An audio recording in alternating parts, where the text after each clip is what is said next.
The extent of the Roman Empire, its sheer scale and diversity, made communications difficult.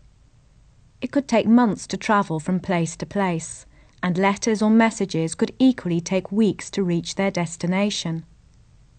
Cicero, who corresponded from Rome with his son in Athens, noted that letters took 3 to 7 weeks to arrive. How was this distance between Rome and the provinces bridged?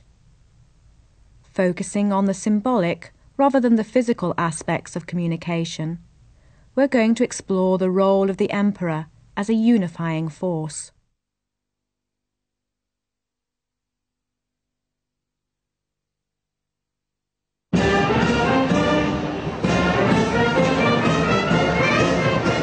Ancient Rome, like its modern successor, was cosmopolitan, the hub of the empire.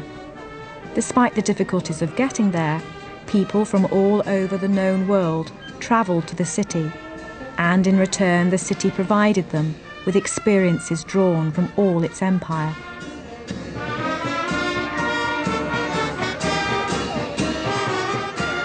For the inhabitants of Rome, the empire was a spectacle displayed to them by their emperor, and it was in the emperor's interest to remind the inhabitants of the glories of empire and to present himself as world ruler.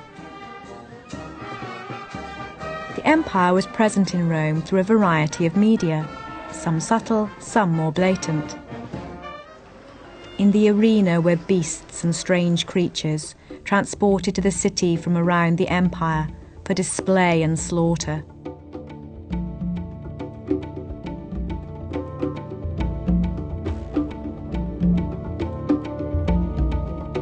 And also put to death were captives and prisoners of war. Scenes like these, representing the latest conquests, were also carved in stone and used to decorate the buildings and monuments of the city, providing a more lasting physical symbol of the glories of both emperor and empire. These grandiose imperial structures also drew upon architectural designs and building materials from across the empire.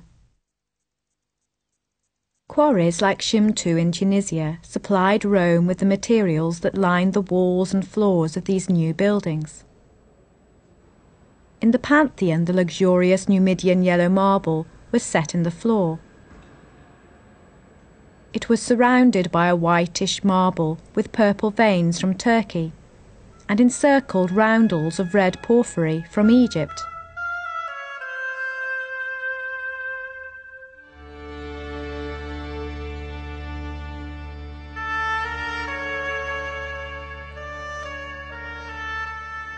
The massive grey granite columns supporting the porch of the Pantheon are also from Egypt, with capitals and bases made of white Greek marble.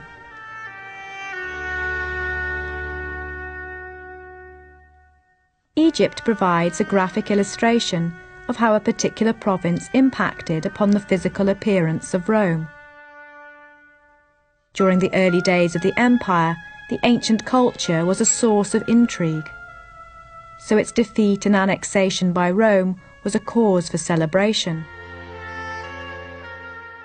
A few private citizens of Rome adopted Egyptian designs.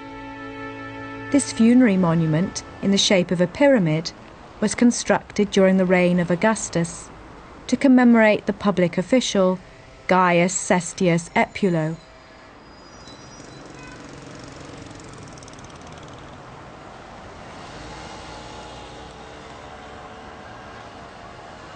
But original Egyptian artifacts were also imported to Rome and set up in prominent locations. This small obelisk, now placed upon the back of an elephant carved by Bernini, may have originally stood in the temple to the Egyptian goddess Isis, located in the Campus Martius.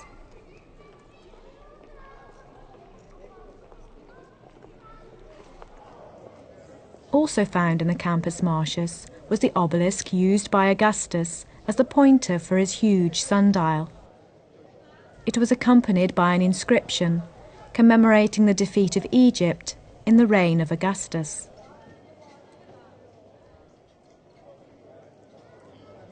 Since obelisks were already ancient monuments, hundreds of years old, Their removal from Egypt and their incorporation into the cityscape of Rome physically symbolise the conquest of the province. The splendours of the ancient civilization now belong to the emperor and to Rome. The emperor who appropriated these treasures ruled the world, and the extent of his empire was displayed on huge maps.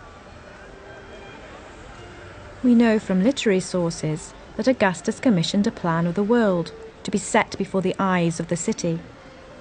Although the original does not survive, these 20th century versions, set up by the fascist regime, suggest how maps writ large could themselves be monuments, reminding all who saw them of the size and extent of their empire.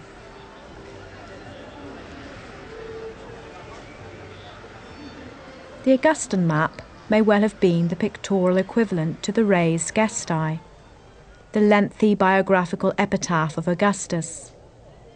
This monumental inscription, also recreated by the fascists, includes sequences describing Augustus's expansion of the empire.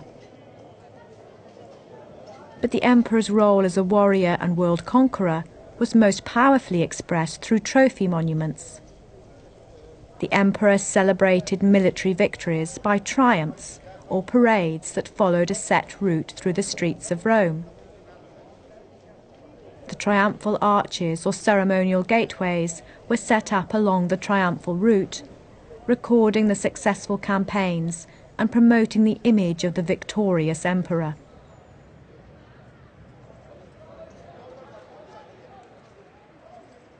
Although only a few survive today, one famous example is the Arch of Titus, actually constructed after the death and deification of the emperor in AD 81.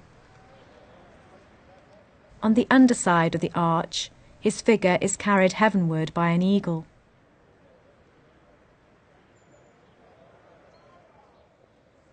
The inscription records that the arch was set up by the Senate and people of Rome, to Divo Tito, the divine Titus, son of the divine Vespasian.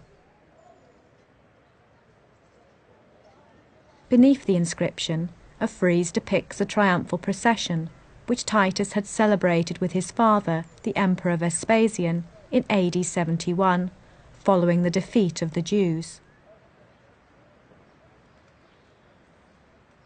The reliefs carved on the inner walls of the arch record the details of the triumph. On one side, the plunder from the sacking of the great Temple of Jerusalem is displayed. The silver trumpets and the seven-branched candlestick.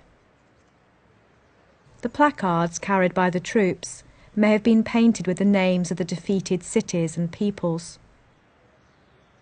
On the other side, in a chariot drawn by 4 horses, rides Titus, and on his right a winged Victory holds a wreath over his head. Crowning the archway are more winged Victories, this time with their feet resting on globes, symbolising the degree of the emperor's control over much of the known world.